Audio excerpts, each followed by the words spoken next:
Okay, so something like that, you automatically have to say, all right, this needs to, you gotta be careful. What happens then is, for mixed honey, if I put this,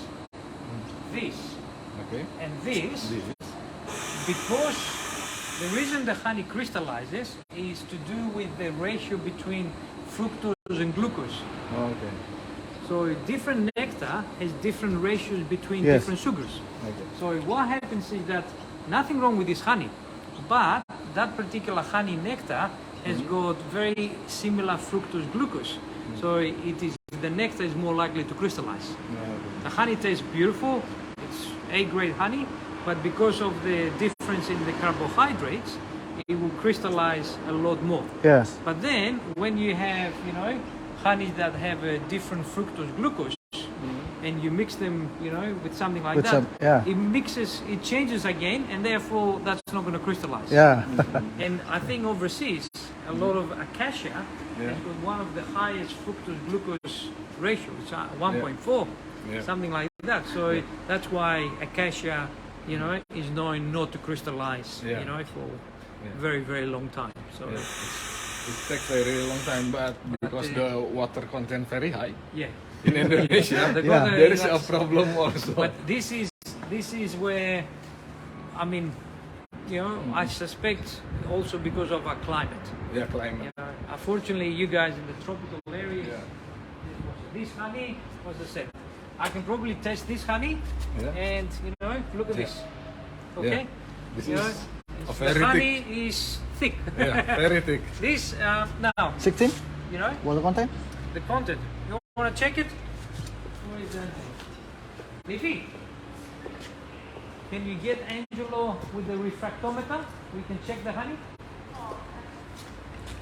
So,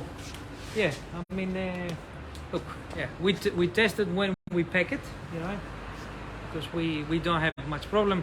Obviously, the main thing with the honey is, and with the high moisture, you kind of see it from the beginning. Yes. The honey moves. Yeah. And I can easily, Oke, jadi kawan-kawan, ini kita sekarang lagi study di Nova Farm Company di Australia, South Australia. Jadi ini salah satu pusat perusahaan packaging madu. Mereka menerima madu-madu dari beekeeper di South Australia. And then di sini madu di packing dengan baik dengan standarisasi yang sangat ketat, sehingga madu-madu di sini ini bisa tembus ke pasar ekspor di Amerika, UAE, and then Singapura, dan masih banyak negara lain. Jadi ini yang perlu kita bangun di Indonesia. Kita harus tingkatkan kualitas, tingkatkan branding, tingkatkan riset.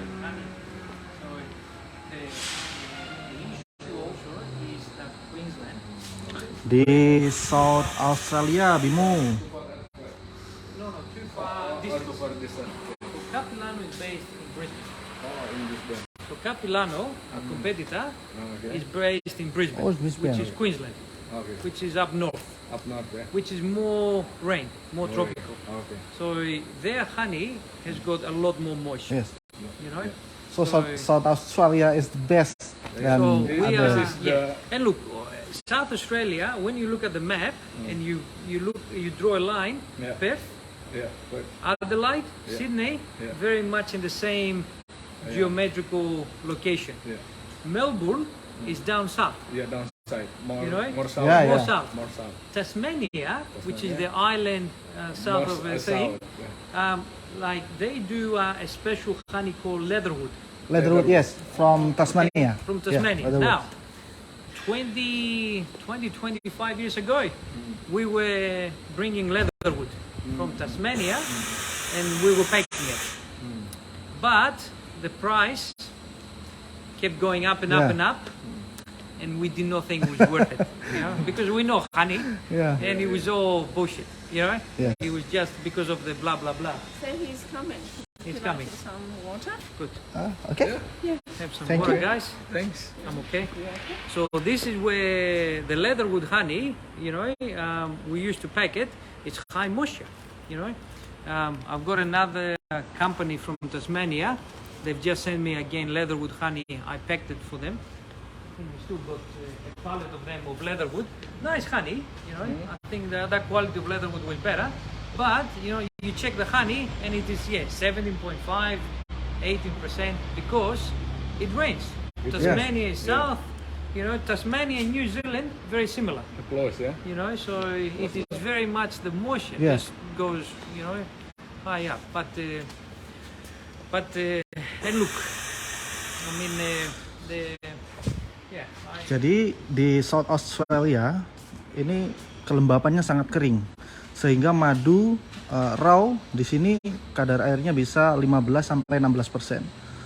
15 to 16% raw. It's very good dan sangat bagus kualitasnya. We got a privilege area. Yeah. we also said it is, if you were to go back to the supermarket and you look at some of the brands, final product in the supermarket, and you twist it, Yeah. you will see the bubble. Yeah. I see. I Now, saw the honey bubble for our honey, Ya. slowly. if you take the Capilano Yeah. squeeze, Yeah. our competitors, now, Oh, very much. because they pack from Queensland, Yeah, a lot yeah, of it, yeah. you do it, it goes quicker. Yeah, quicker. And some of our competitors from Melbourne, the same. So I can see that the moisture is higher. Now, according to the international rules, honey needs to be less than 21%. Yeah. But if I have honey, as I said, I've had trucks coming with honey. I had only one guy, new beekeeper. I tested it. It was 19.5. Back into the truck. Bye bye. That's just. I'm sorry, but don't know what you did. Did you put water? Yeah. Did you went to a stupid area in the Yeah. bush with high moisture? Did you go up in Darwin Yeah. and you collected this? This is 100% of our honey is sitting between 14% to 16.5 or 17 or 17.5. This is not honey we have received. Yeah. I don't trust you. Yeah. So that's kind of where, that's the Australian standard. And it's probably not the Australian standard. We want to keep it professional. Yeah. That's our ethical standards. The product has to be good. Oke, jadi kawan-kawan, kualitas itu sangat penting ya kalau misalkan kita mau go ekspor. Karena selama madu kita itu kualitasnya buruk, itu susah kita menembus pasar ekspor. Terutama parameter yang paling diperhatikan adalah kadar air. Kadar air kalau bisa di bawah 17% atau minimal 17% untuk standar internasional. The supermarket gets complaints. Yeah. They say, Nick, what is happening? Pictures, this,